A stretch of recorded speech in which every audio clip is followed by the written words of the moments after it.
This is my sentence for Axel Rudakubana. During this sentence hearing, Axel Rudakubana was determined to disrupt the proceedings so that he would not have to face the victims of his crimes and justice. I was required to have him removed from court, not because that is what he wanted, but he was preventing the hearing from being held in the normal way. Accordingly, I passed sentence in his voluntary absence, whilst his counsel, both leading and junior, and solicitor are present in court. On the 29th of July last year, Rudakubana left home and travelled by taxi to the Hart Space in Hart Street, Southport, armed with a large kitchen knife, which he had bought on the internet on the 13th of July, 16 days earlier.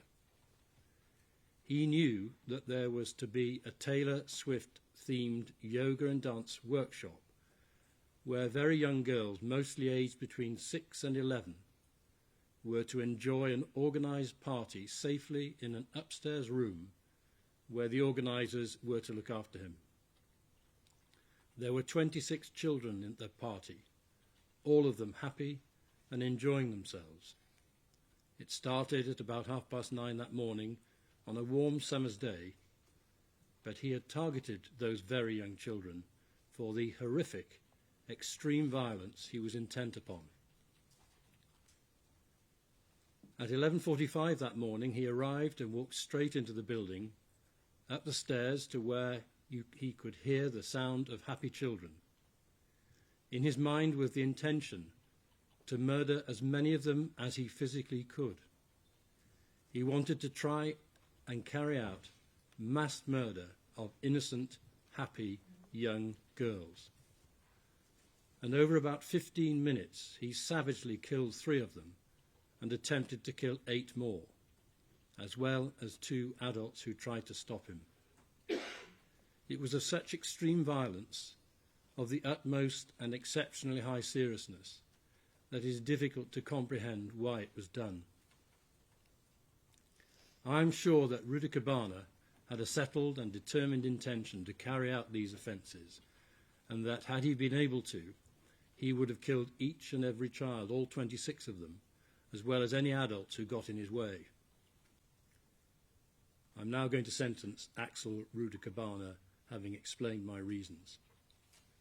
On counts 1 to 3 murder, I sentence him to custody for life with a minimum term which he must serve in custody of 52 years, less the time he's served already. He's been in custody for 175 days on remand, which will be credited. Therefore, the minimum term is 51 years and 190 days. On counts 4 to 11, I sentence him concurrently to custody for life with a minimum term of 18 years, less 175 days served, on each count concurrently with each other. Allowing for his time served on remand, the minimum term on those counts is 17 years and 190 days. On counts 12 and 13, I sentence him concurrently to custody for life with a minimum term of 16 years, less his time served on remand, on each count concurrently with each other, leading to a minimum term on those counts of 15 years and 190 days. On counts 14 and 16, I sentence him to 18 months custody concurrently with each other and all other offences. He will pay the appropriate amount under he will pay the appropriate amount under 18 statutory charge, which will be entered on the court record. Accordingly, in total, I sentence Rudakubana to 13 sentences of custody for life and a minimum term to be served in custody of 51 days and 190 days. It is highly likely that he will never be released.